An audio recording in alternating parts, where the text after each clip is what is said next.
I ranked your favorite stocks from strong buy to strong sell, and let's start with the SPY. So the SPY is currently sitting on a sell signal. We do have the 10 over 20 price over 50 in a bullish uptrend right now. So we're going to give the market a bullish trend, but we're not going to give it a bullish signal. We're absolutely sitting on a sell signal. We've been drifting sideways since that sell signal. Next, the market breadth. When we zoom in, we can see a couple things going on. First is that we hit a bottom on market breadth and are coming up ever so slightly. However, it's only at 34% right now, meaning that 66% of the market still has sell signals according to OVTLYR. And we're not getting very many new uptrends, and we are holding flat on the number of downtrends. So this is still going to be bearish. So the market is still bearish overall to me, but let's go into the sectors. So first, we're going to go into the trade desk. This is a toxic stock. I'm going to put this out here right here. I'm going to say it right here, right now. The trade desk is a toxic stock. Do not buy the trade desk. Okay. We got a sell signal back here on July 30th on the trade desk. Let me go to that chart real quick. And if you had followed that sell signal right there, you would have saved 37% in your account. Now, the trade desk is a toxic stock because not only did it do this once before, where it went down 29% after earnings, did you know it actually went down another 50% after that point? So if you're looking at the stock saying, okay, now it's a great time to buy the dip, you don't have to look very far back to see where it went down another 50% after it dropped 30% to start with.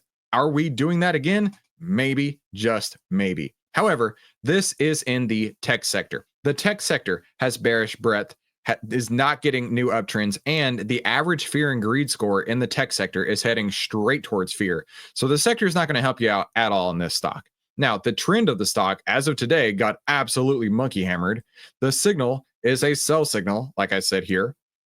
The fear and greed was going down and had been going down for a minute before this big sell-off happened today.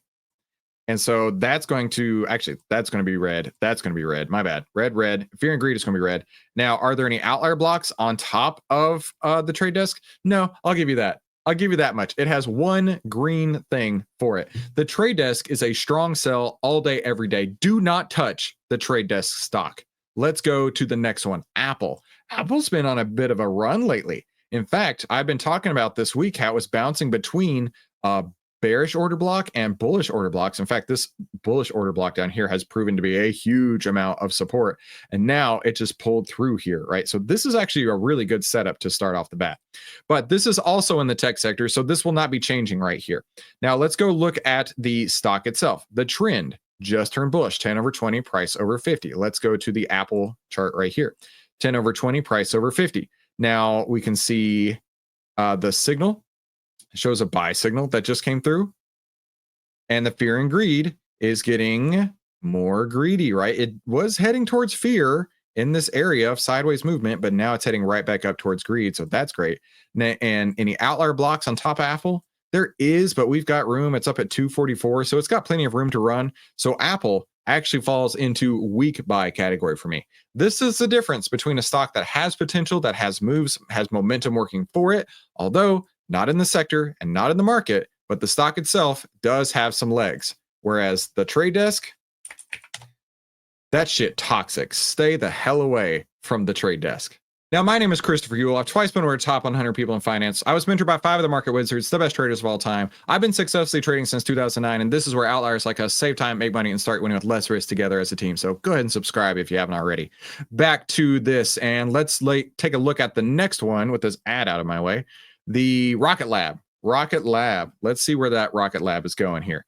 Rocket Lab is in the industrials sector. So let's start over and look at, remember, it's in the same market. So let's start over in the industrial sector. Getting more and more fearful in the sector. We may have bottomed on the number of sell signals and starting to come back up, but pretty much sideways really, and it hasn't crossed over. So I'm not going to give you anything in the industrial sector. Let's take a look at the stock itself though. I don't know. We got a lot of compression right here. Let's see if it ended. Rocket Lab, RKLB. Let's see if it ended 10 over 20, price over 50. It did. 10 over 20, price over 50. Definitely proved to be a bullish trend. The signal here is a sell signal that came on August 4th. So let's go ahead and mark that on the chart real quick. August 4th, sell signal. And it's been moving sideways since then. Even though it tried, it's been moving sideways since then. We got that sell signal. The fear and greed is at pushing down, pushing more towards greed than fear here. I'm sorry, more towards fear than greed. So I'm going to leave that red. In fact, that needs to be red too. And then outlier blocks on top of Rocket Lab. Yeah, this is an area of resistance right here. And anytime you see a stock coming into an order block, into an area of overhead resistance, these are trapped buyers who are ready and willing and able to get out of the stock as fast as they can, which is exactly what happened. Look at how it came down, hit earnings, popped up, and then right back out of that outlier block right there. Now you can make your charts look exactly like mine for free. Just get the free trading view plan, get the free indicator that we have in our Discord, and your charts will be set up exactly the same as mine. So there is an outlier block on this. Dude, Rocket Lab is a strong sell all day. Let's go to the next one here. The trade desk. We already talked about the trade desk. Let's go to, in fact, this moved around since a couple minutes ago. We did Apple, Rocket Lab, the trade desk. Let's go to Palantir next. That's so funny. This absolutely moved around. Palantir is right here. We have a buy signal that came on August 5th. This is in the tech sector. Remember, so you're not going to get anything out of that for me. We do have a buy signal. It is in a bullish uptrend, and it's getting way more greedy. But the sector, like I say, the sector is not helping it in any way. Getting more greedy, and then any outlier blocks on top of Palantir. Let's see. No, of course not, right? This is a new area of all-time highs. And if it's all-time highs, nobody's up there trying to get their money back. Now, one thing I do want to point out is this big gap and go. This is something I love to talk about because people get really scared after earnings if they see a gap up. This right here is confirmation. This is what you want to see. On the bottom of this candle here was this orange line. Now, what I did during the week was I said, let's say if I bought it right here, and I didn't because it didn't fit my trading plan, it would be up bigly because it didn't gap and crap. Gap and crap is when it gaps up like this and then closes underneath the low of the gap candle versus a gap and go, which is what we see here, where it's gapping and going. Palantir looks super bullish to me. However, it doesn't have the market or the trend working for it, so Palantir gets a weak buy. Let's go to the next stock on the list, which is Tesla. And I think, yeah, Tesla's right there. Now, Tesla, of course, has gotten so political lately, it's really hard to keep the politics out of the stock itself. But let's focus in on the price, because that's the only way you're going to get paid. The discretionary sector is what Tesla is in, not the tech sector. Does have a bullish crossover on breadth. So let's go ahead and mark that green. And the fear and greed in the sector, however, is continuing to push down more towards fear, less towards greed. So we won't be pushing the green button on that one right here. But let's go look at Tesla on here. Let's see. It's really close on the trend. How did it end on Friday? 10 over 20, price over 50. That's a great start. And it does have this really bullish outlier block underneath it over and over and over. It's been bouncing, trying to find that support so it can launch higher. So I'll give you that, and I'll give you that. The signal is a buy that just came through on Friday. So we're going to mark that. And then the fear and greed still pushing down lower, sit 43.41 to 43.03. So it's actually starting to, or it's still getting fearful. So Tesla actually slots right into weak buy as well. And then let's go to the last one on this list, AMD. This is one that I actually put out a notification last week, had a strong sell. Let's see if anything's changed since then. This is still in the tech sector. So if you remember, the tech sector is very bearish. Now let's go look at AMD itself. The trend, absolutely in a big, beautiful, bullish uptrend with a buy signal. So trend and signal. Fear and greed. Fear and greed has peaked on AMD and is moving down. Because it's moving down, we're not going to give that to you. And then the outlier blocks. This is the area where AMD has been struggling the most. Coming right up into this area. Trapped buyers all the way back from July of 2024 are just now getting to break even. And because of this, they are ready to sell out as fast as they possibly can. So that's going to say outlier blocks are going to stay red, which means AMD is a huge weak sell. Now, listen, you're probably asking yourself at this point, what is outlier and how does it work? Well, old Uncle Warren used to say, be fearful when others are greedy, greedy when others are fearful. Outlier shows you if investors are acting irrationally fearful or greedy and by how much, allowing you to get in the stock before the outlier move happens. Now, if you're ready to save time, make money, and start winning with less risk, it's just 3 easy steps. Head on over to OVTLYR.com, pick up the annual pass for just 82 cents a day. Or if you're on the monthly plan, click this one button and upgrade and save 64%. Start using the OVTLYR 9. I've shown you exactly step by step how to do that. And then step 3 is sit back and relax because you just found the easiest way to save time, make money, and start winning with less risk. Now, Warren Buffett is probably saying at this point, freak the F out, panic sell, everything is over. No, probably not. Let's be honest here. He's not doing that, but I'll give you one bonus stock. What stock is that going to be? Let's go to our list over here. I'll give you one bonus stock, Eli Lilly. Eli Lilly. Let's go. LOY. And let's take a look at it. Eli Lilly is in the healthcare sector. The healthcare sector definitely continues to lose its greed, getting way more fearful.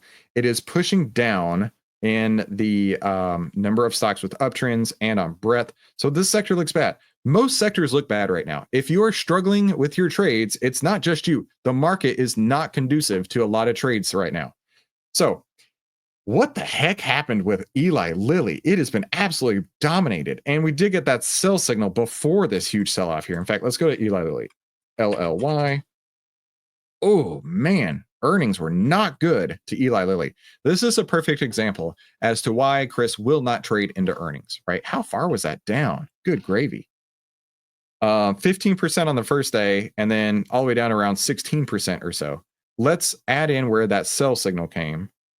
July 31st. So that would have got you out of the way before the big move happened. And look at this. Oh, wow. Look at this. Look at this area of support.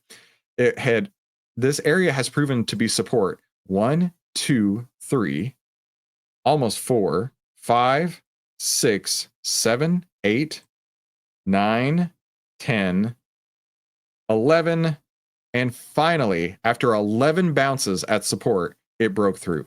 That was a really, really strong order block. But now at this point, oh, that is ugly. The trend is absolutely down. 10 under 20, price under 50.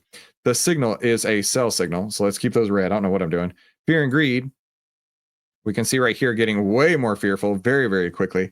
And any outlier blocks that will be working against it. No, I'll give you that one thing. I'll give you that one thing. This is a strong sell all day. Under no circumstance do you need to be buying Eli Lilly. Remember, two that I have really strong convictions for are, or really three.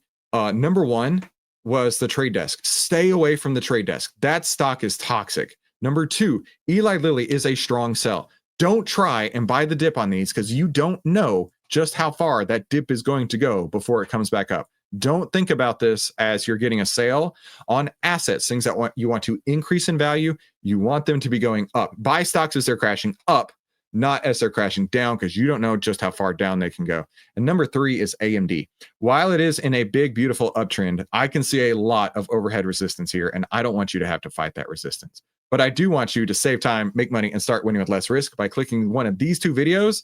Make sure you subscribe, and we'll talk soon.